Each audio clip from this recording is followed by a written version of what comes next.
Oh my god, I've been freaking the fuck out the last couple days. I'm even too overwhelmed to even talk about it right now. But I started reading this book like, what, a week ago, right? With Tongues of Men and Angels, study of channeling.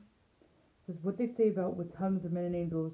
I must say that this book, that it is the book I'd always been hoping for on the subject of channeling, and will obviously become a standard of work.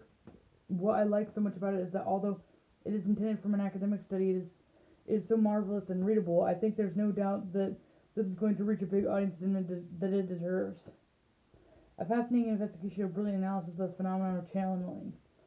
So this is actually like a academic perspective of channeling, and I'm not even gonna explain what I did, but I just, oh my god, I'm freaking the fuck out. Accepting universal natural order of things is the peace symbol.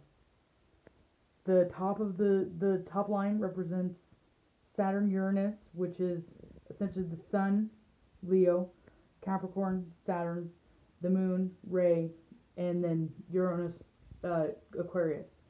And then the extensions or branches are Taurus and Scorpio, Venus and Pluto.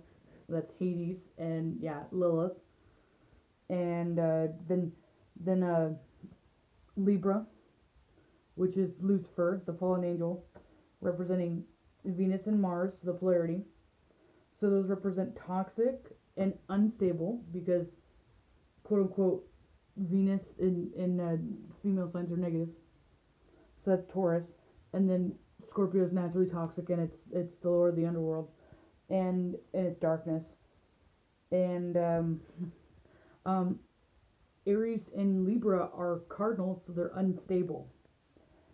But if you so accepting universal natural order of things, complacency, forfeit, or to delegate your life or your lives to something else. But if you actually flip the peace sign upside down, which is what all my amulets were, I got turquoise peace signs, and I flipped them upside down. Yeah, it's the extensions of the branches. So it's still the extensions of the branches. The bottom, regardless if it's on top or not, is the roots. And Aquarius season's right before we go into Pisces season, where you're supposed to plant crops. Roots. The roots are the strength, the foundation. Again, represents Saturn.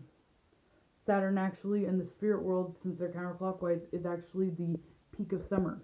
Essentially why it's yin and yang with the moon, Lithia, the summer solstice, the harvest. And it's correlated with the sun as well as Capricorn, because there's a continuing procession of the blossoming of nature and then the death of it. Yeah, so the actual source or origin is fixed. Leo, Aquarius, yeah. And then Capricorn's an earth sign. It's the root of it. Fixed, source. So AKA, the peace sign upside down, the circle that it's in. So you look right here, the Y, and then the circle. Take it apart. So the circle plus the circle is spirit. The Y is the tree. Or essentially, yeah, the tree. And so when you take the peace symbol, and since the soul and the spirit are essentially the same thing, the astrological signature for soul is the south node, soul. It looks like a U. So the peace symbol plus the south node plus the tree.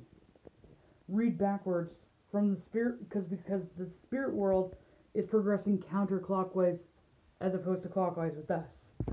If you put the peace symbol, the south node, and the tree backwards, it spells you. You are the tree of life. Yeah. Yeah. I'm surprised I haven't my mind has not, blown up. That's just the tip of the iceberg of what I've found out for the last couple of days. And I wouldn't have lost my Facebook. I would have been too preoccupied with fixating on frivolous, stupid shit externally that doesn't mean anything.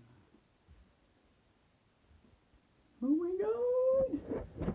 And I know that for a fact too because now that I've stumbled upon all this, I've reviewed all of the spirit box sessions and the ghost PvP sessions, and they've been lecturing me about the same fucking thing for months. Yeah. And that's why they've continually gotten more cooperative and more straightforward because they're probably losing patience with me. Oh god.